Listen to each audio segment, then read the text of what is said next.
Allez Marie, ce matin, vous nous proposez une plongée au cœur des lacs de l'Ontario. Alors quand on parle de l'Ontario, bon, on se dit c'est un des trois...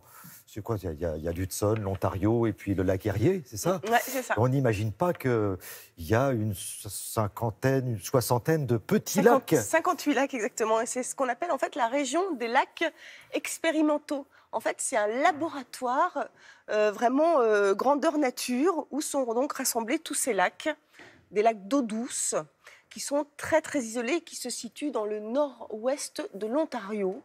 Et ce site a été choisi il y a 50 ans justement parce que pour son positionnement et aussi parce qu'il n'y avait jamais aucun être humain qui était allé là-bas.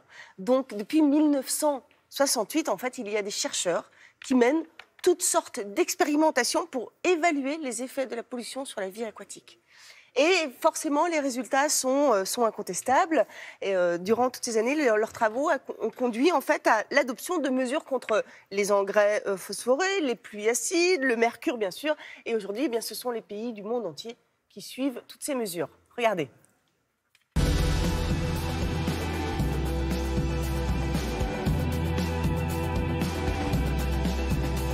Les lacs d'Ontario sont un lieu assez unique en fait en termes scientifiques à l'échelle de la planète parce qu'ils constituent un ensemble de 58 lacs qui sont des lacs naturels. Ce sont des systèmes très très proches des conditions originelles avant que l'homme ait impacté de manière assez forte les lacs de certaines régions de la planète.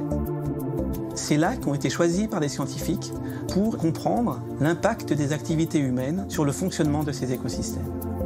Tout le monde connaît les engrais que l'on utilise pour fertiliser les champs.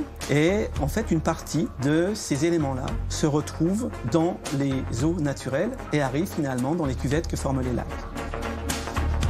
Il y avait à l'époque toute une polémique pour comprendre quelle était l'origine d'explosions d'algues microscopiques que l'on voyait dans certains lacs. Ces explosions étaient tellement fortes que parfois elles aboutissaient en fait à des pullulations de matière et finalement aboutissaient à des phénomènes de mortalité massive dans toutes les populations d'organismes vivants jusqu'aux poissons. Ces phénomènes-là, dans les années 60, étaient très peu compris. L'expérience qui a été réalisée, c'était de prendre un lac naturel qui avait 2 cuvettes et de couper ce lac en 2 et d'un côté de faire un enrichissement en amenant de l'azote et du carbone et de l'autre côté d'amener du phosphore. On s'est rendu compte que là où on n'amenait pas de phosphore, les eaux restaient très transparentes. Là où on amenait du phosphore, les eaux devenaient très vertes et on voyait tous les symptômes de dégradation des lacs. Cette expérience a permis de montrer de manière irréfutable le rôle du phosphore dans ses effets en fait pervers sur la qualité des eaux des lacs. Cet ensemble d'éléments ont permis d'aboutir à des prises de position et à des réglementations de plus en plus sévères quant à l'utilisation des déchets et à l'épuration des eaux. Le fait que ces études sur la durée existent est quelque chose de très important actuellement pour comprendre les changements climatiques. On a l'impression que finalement ce sont des petits changements, mais ce sont des petits changements qui vont se faire sur la durée et qui vont impacter la plupart des écosystèmes de la planète. Bon, on vient de voir en images les résultats de ces recherches. Bon, c'est vrai qu'il y a de quoi s'inquiéter, mais il n'y a pas qu'au Canada qu'on effectue ce type de recherche. Eh bien non, figurez-vous que ce même type de recherche est effectué également en Île-de-France. Je vais vous dire où exactement, à Saint-Pierre-les-Nemours. C'est un labo unique en France. Ce sont pratiquement les mêmes recherches, mais à une échelle évidemment beaucoup plus petite, où ils font aussi des expérimentations aquatiques. Mais ces recherches sont vraiment complémentaires. Et vous avez vraiment les chercheurs du monde entier qui, aujourd'hui, en fait, peuvent se référer à ces données qui sont évidemment accessibles et utilisables. Voilà.